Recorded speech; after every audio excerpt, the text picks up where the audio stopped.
people often ask you, I'm sure you get the same thing, looking back on your career, what was the best moment of your career? And, naturally people expect you to say the Rugby World Cup, which was amazing, obviously, because you don't get to play in many, and the opportunity to win one is fantastic. But actually, in terms of a experience, best experience, rugby experience of my life, bar none, was the 1997 Lions tour to South Africa. That's Martin Johnson, the British Isles captain. A huge moment for him too, as he leads in his first test match. Maar natuurlijk die weer wat baie belangrik gaan wees. Ons sien hier 'n noordwestelike wind wat waai en die wind warrel dan ook nog op die veld. It was an odyssey, really. It was a journey that started at the Oatlands Hotel in Weybridge. Well, it started actually way before that with the letters that came through. Will you make it? Won't you make it? The selection of the squad, the get together. We had a week together, bonding, if that's the best way of describing it. And then obviously 8 weeks on tour against the whole nation. So. I was lucky. I like you, I didn't grow up in a traditionally rugby background, but I had a lot of friends who taught me about the Lions, and I'd read up about the British and Irish Lions because I think it's important to understand what you're going into. And a friend of mine in Fulham runs a second-hand bookshop, and he phoned me up and he said, "Look, I've got all these books on these great Lions tours, and they're there for you to pick up and read." And I'd read about Carwyn James, I'd read about the great Willie John McBride and the tour to South Africa in '74, read about some of the times where things didn't quite go so well. So I felt like I knew a lot about the environment that I was coming into, but even that couldn't quite prepare me for how special it really is. Mate, we'll get into it because there is a little bit to kind of talk about. And your speech of all speeches, arguably, I don't think there's been a greater speech in rugby that's certainly not been shown in the way in which Jim Telfer went about that. There was two speeches really, and they mustn't be separated in the sense that Jim Telfer, obviously, as we all know, part of the build up to a game of rugby is the forwards get together probably a little bit earlier, and we have our own separate sort of forwards meeting. So that was the Jim Telfer Everest speech, and that was the forward, the 10 or so forwards that were going to go out there and face the Lions. And I think, look. Jim had obviously thought long and hard about what he was going to say. He's talked himself about his experience as a teacher, using play on words, using silence as a way of making it even more emotionally appealing and dramatic. But I've always been a big believer personally in the emotional side of the game.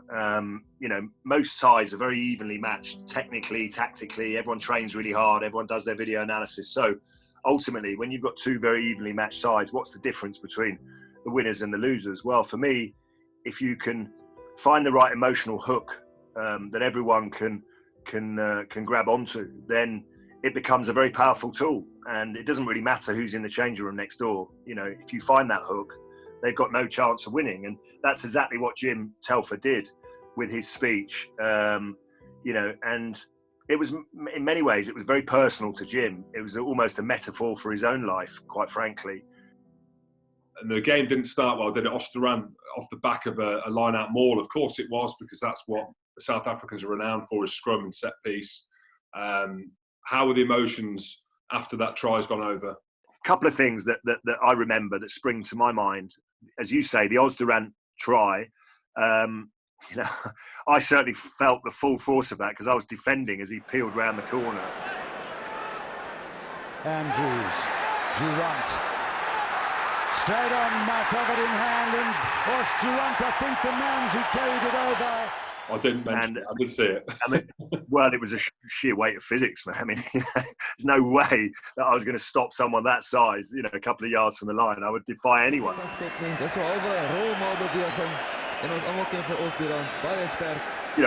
hold my hand out and thought, wow, I knew that it was going to be tough. I didn't quite know that it was going to be that tough. But the other thing is the set piece. If you look at the first scrum of the game, we had a bit of a disaster, really. I mean, we worked so hard on our set piece, so hard on our scrummages. We knew that it was going to be such a big sort of battle within a battle. That's why we'd done these training sessions with infamous sessions with over 100 scrums. They didn't rate our scrum, and we just got caught really high in the first scrum, and they drove us back. And there was a lot of controversy around the selection of maybe Tom Smith and Paul Wallace, and a lot of people saying, well, what chance do we stand? But actually, that was probably one of the few scrums in the game where we went backwards, and we managed to sort things out thereafter. The physicality of South Africa is something that is clearly still there. From way back when, probably from when the game started, but there's quite an interesting moment in that match where you've decided to get yourself on the wrong side, slow the ball down, and then took an absolute shoe-in. I think it was Mark Andrews, was it? Held up by Rugby. How physical were the South Africans back then? I know the game's changed, but there were some epic battles, not just for the Lions, but any kind of team that tore down there. But that was quite an iconic moment, I thought. Yeah, I mean, I first went to South Africa in '94, and I think it hit me very clearly then that the game had been professional for a lot longer in South Africa than it possibly had been in England. And just the physical size of the players there, even in the backs. Nowadays, there's more of an even spread in terms of people have caught up. But in those days, you went over there and you just looked at South Africans and you thought, oh my word. I mean, they are just big guys, big men. Not just big as in tall, but big, just huge people, physically intimidating, physically scary. And, I think we all learned very quickly from an early age that if you want to have any chance of beating any South African team, but particularly the Springboks, you have to at least match them physically, And I don't mean to be unkind, but I sort of liken it to the school bully. If you're in the playground and the school bully comes along, you've got one choice. You either, take a beating or you stand up to him. And South Africa are very much like that. They will run at you and they'll run really hard. And if that doesn't work, they'll run at you again and they'll run really hard. And if that doesn't work, they're going to run over the top of you. There wasn't necessarily that much flexibility with the way that they played because they didn't have to be. They just bullied their way forward. And there's always been a little bit of that mentality in the South Africans. I don't know whether it's the Dutch mentality. I'm not quite sure where it comes from, but it's definitely there. And more often than not, they do bully their way to victory. So I think what we were determined to do as a group of Lions was to say that we are going to stand up to that physical onslaught. Didn't quite work off the first rolling line out, driving line out, but we are going to stand up to you and we're not going to be bullied. And I think as the game unfolds, those matchups become very clear. So you mentioned actually going into half-time, and one of the other things I wanted to talk to you about, which a lot of people are quite interested in, especially off the back of you winning the World Cup as well, is the leadership in the team. So looking back at that team then, these are guys that I picked out that I thought would be potentially the main kind of speakers in and around there. So you had Gregor Townsend at 10, Keith Wood hooking, Jono as captain, obviously yourself. So when you go in at half-time, and who are the big speakers in the changing room? Well, I think you're not far off it there because you've been in many change rooms yourself. But I mean, funnily enough, the intensity of that test match, particularly for that first 40 minutes, was so high, was so insane that actually there wasn't a lot of speaking done, certainly in the first 2 or 3 minutes of the half time, because you were sucking in oxygen, literally. It's funny, isn't it? When you're watching a game, you don't realise how fatigued the players actually are. What you don't want is a great essay of what needs changing. Ordinarily, the mindset is just 2 or 3 bullet points. Remember those, and if you remember those and take those into the second half, you've done really, really well. So I don't think there's too many voices there. I think it was Ian McGeechan, Jim Telfer for the forwards, and then Martin Johnson as the skipper would say a few words. Keith, myself might pipe up after that, but not a lot needs to be said, quite frankly. And I think we knew that we had a hell of a 40 minutes ahead of us. So one man who made a couple of really big impacts across the 3 tests was Scott Gibbs, but a huge tackle on Snyman actually in that first test. Van der Westhuizen, Snyman, strong tackle by Scott Gibbs. Snyman did well to retain. I didn't quite remember that because all I could remember was Scott Gibbs was when he sat down Osterrand. You mentioned the laws of physics after that try. How influential was he on that tour? Because you talk about physicality, and I think that was the difference why you went down there and won that Test series, because you matched them physically. Well, I think the really interesting thing was that Ian McGeechan had obviously gone about his selection of that squad in a very different way to perhaps previous Lions tours, and that was none so than more evident by the selection of maybe some shall we say, wild cards, and a lot of those came from rugby league. Now, Scott Gibbs obviously had been brought up in rugby union, but more recently had been playing rugby league along with the likes of John Bentley, who was selected, Alan Bateman, Craig Quinnell, Alan Tate, and undoubtedly these guys had been professional because of their journey in rugby league a lot longer than we had, and their input into our preparation was enormous. I just want to talk about a couple of big moments in the game. Matt Dawson's try. This debut down to Townsend, trying a drop kick at the last minute of the game. Dawson. It's a good break by Matt Dawson. And look at the dummy. Can he get away? Yes, he can. And the Lions are in the lead. That's a brilliant break by Matt Dawson. It was almost the point there you knew the game was potentially won. Well, there's a couple of moments that I picked out because I knew you were going to ask this question.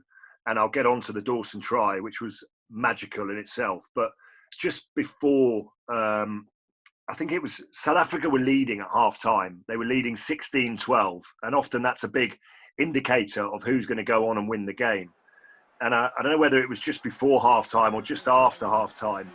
They scored a try. I think it was a Russell Bennett try that was disallowed. And it was disallowed by, there was no TMO in those days. Colin Hawke, the All Black New Zealand referee, disallowed the try for a marginal, and I mean marginal, forward pass. Now, at 16-12, if that try had stood and been converted, you know, you'd like to think that South Africa were home and hosed. So for me, that try being disallowed was a real turning point in the game and allowed us to stay in it. And then we got to a scrum on the right-hand side of the field. And as I mentioned before, the first scrum of the game was a total disaster.